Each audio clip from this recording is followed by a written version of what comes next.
Good morning. Good morning. So, Year of the Bug. We are making a dramatic choice today. To rip out a lot of the plants that are infested. Because in 1 week, squash bugs totally got into our watermelon and honeydew plants. I thought we had that under control. We hadn't seen any the last few weeks. Tomatoes had the hornworms. Tomatoes Aphids on the hornworm. had hornworms with aphid eggs on it. This is next level bug attack. So we are rip it out. Ripping it out and burning it in our burn pile today. You can show the fire later. Yeah. So right. That's what we're gonna do. Keep fighting. Yep. Okay. I've also made the decision.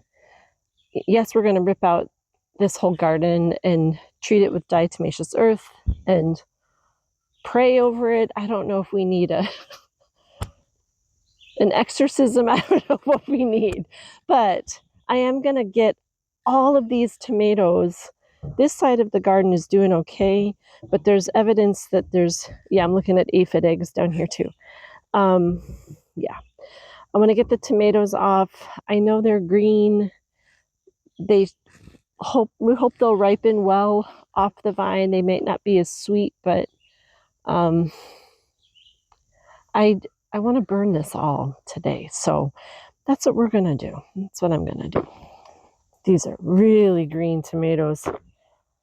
Peter, we could try fried tomatoes. Is that a thing? Absolutely. I mean, is this what you use? I think so. I don't know. All right, friends, we might try fried green tomatoes. I don't know. We'll see. I've never eaten one. I've never made one before. So, and since that's what I'm picking today, yeah, with no grace whatsoever. Okay, let's see what's going on back here. Okay. My bucket runneth over. Look at this. They're doing really well. They just aren't done yet, but there's too many bugs. Oh, yeah, there's aphid eggs all over these things. Peter, will you get me another bucket? Thank you. Okay, more tomatoes. We're just gonna rip this all out.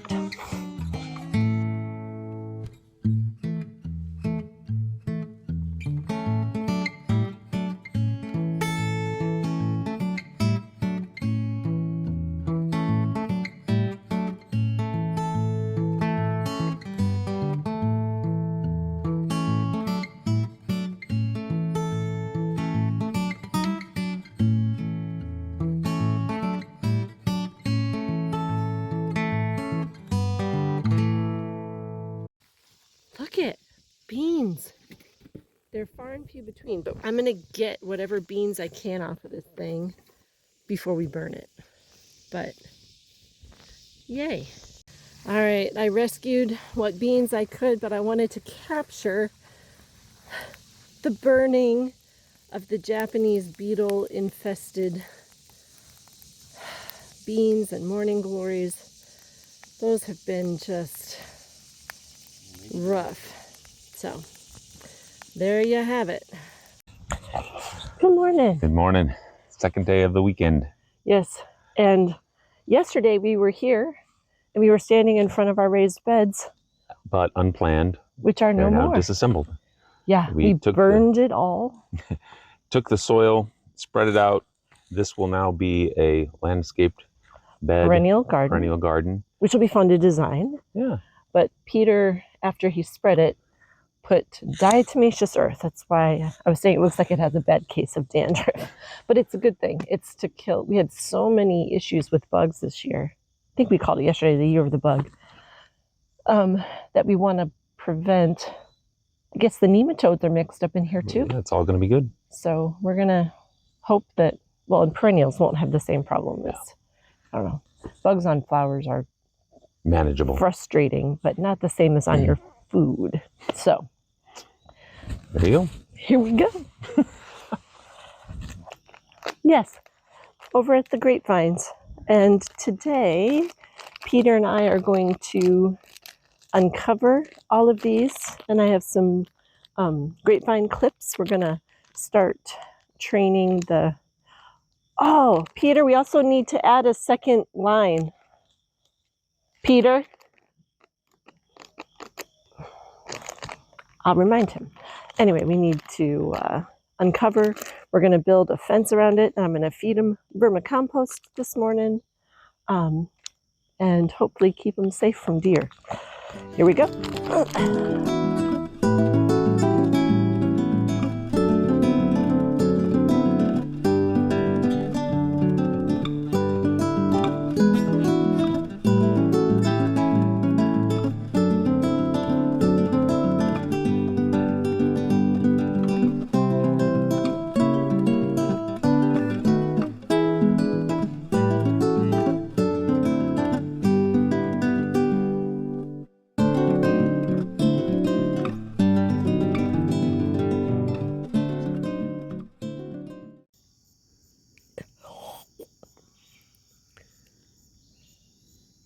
All right, Peter.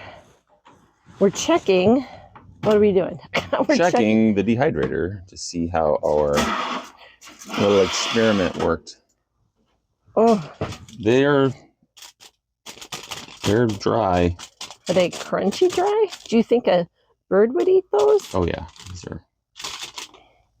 What are those? What did we? they're black soldier fly larvae. I think they could go longer. Really? They're still, Are they yeah, still a little squishy? not squishy but pliable. Are they supposed to? I don't. I think we want them dry. Okay, so we're gonna put them back in. Yeah, really dry. I think that's what. One of my coworkers agreed to be a guinea pig, and he loves birds and has blue jays that he feeds, and agreed to let. So we did this at 130. I'm going to see how high it will actually. It'll be 165. But So for shorter, we'll run it at 165. We'll just run it for a couple more hours. and see. Yeah. Cool. All right. Update on the Lindheimer bee blossoms. Last week we had done an assessment of death, and it seemed like this one, it still looks, I don't know, there's a little bit of green growth in here, but its buddy here is starting to die back this week. So I think it might just be the natural order of things, and it's that time of year. The German chamomile, the other one really is just dead. I trimmed it back and there's no sign of life whatsoever. This one's looking good. I'm going to feed all of these some vermicompost this morning, and hopefully keep these alive. All right, checking back in with our vineyard, which is now fenced in. Peter got everything squared away, and the hope is that the deer won't be able to reach their heads over and eat these things, but we'll see.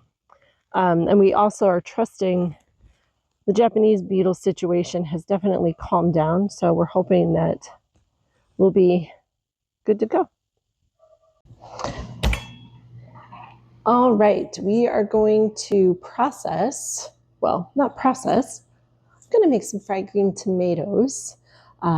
Thanks to Peter's mom's. She suggested looking on food.com, and I found a recipe called Granny's Fried Tomatoes that didn't use any buttermilk, and just looked really good. So that's what we're gonna make. I'm having the recipe.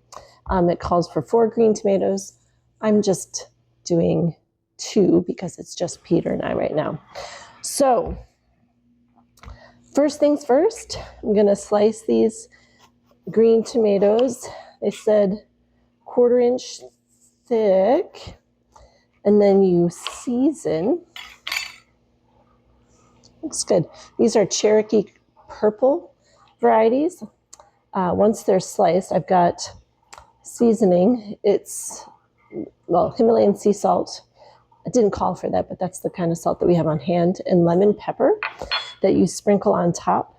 And you let them sit for 10 minutes before you fry them. I'm not sure if there's going to be a difference in flavor between the two varieties. This is I believe this came off the beefsteak tomato, but it was a young one. So I don't know. We'll see. We'll see how these turn out.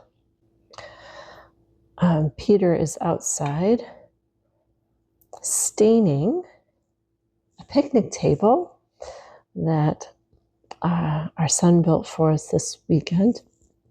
I have a strong sense of nostalgia when it comes to picnic tables. One, they're practical and awesome, but at the house I grew up in, the parsonage of the church where my dad was the pastor, we had a back patio and picnic table, and we had many a dinner out there and friends and birthday parties. And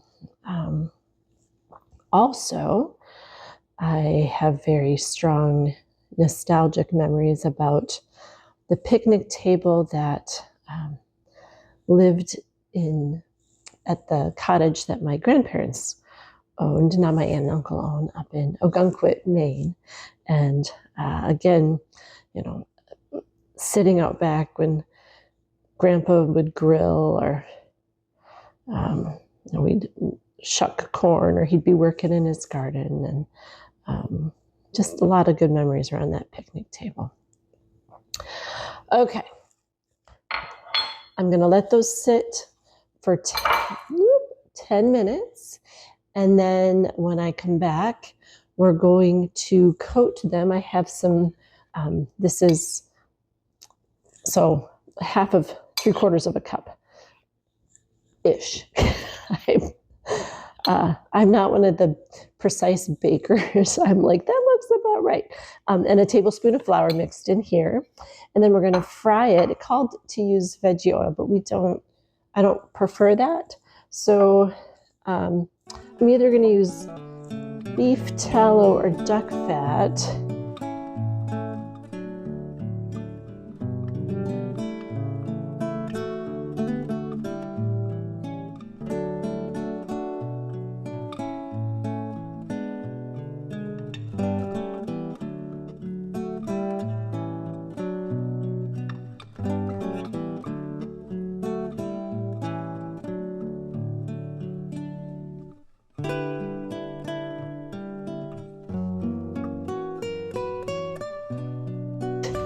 I got Peter from outside. Now he's staining. Oh, I told him about the picnic table and nostalgia and Maine and all the things. Okay. Anyway, so fried green tomatoes. Yeah. Never. You said tallow. I decided to try in both kinds of fats. All right. These are duck fat. These are tallow. To pair with our fried green tomatoes, we have a vin gris from Chateau Maryland. Local winery. So last weekend we found it was the most fun, a multiple generational farm and winery with cat-themed wines. It was a hoot, and not pretentious, but delicious wines. So that's what we're pairing this with. And this might be terrible. The wine's going to be good, but I'm going to try a tallow one first. Oh, you're just eating it. I don't want to use my fingers. It's good. Yeah, I like it. Sorry.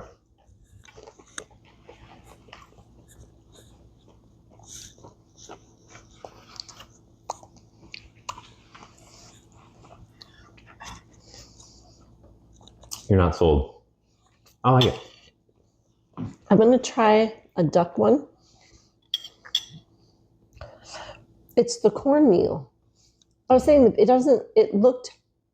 the picture, it didn't look anything like the picture. The picture looked like it was more floury than cornmealy. Are you going to try a duck fat one? Sure. That one tastes better. The duck fat doesn't.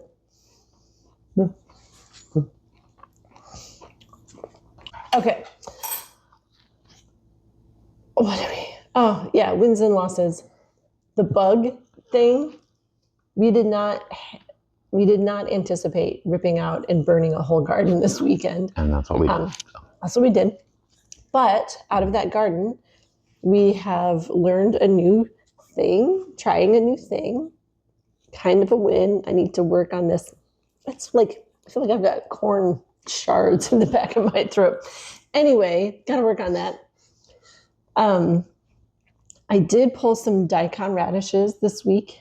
We've mentioned daikon radishes several weeks because of the cabbage worms that have been getting into those. And I think the diatomaceous earth is working. I think so. We still had some, but there were 2 daikon radishes that were ready to pull. Next weekend, my sister's going to be here. We're going to process, I think we're going to make some pickled daikon radish, process some tomatoes and garlic and basil. And so we're going to do a lot of processing with her in the kitchen. What other wins and losses? Picnic table. Picnic table. Big win. Big win. Yeah. Again, Our middle son. built us a beautiful, solid, very heavy picnic table. And And It's at gonna the end be of the great. day, wins and losses, just keep at it. yeah, just keep trying. Keep Trying new things. And we thank you for encouraging us and joining us and putting up with our shenanigans and our we don't know what we're doing kind of thing, but we're happy to keep trying, like you said. Easy day. Easy day.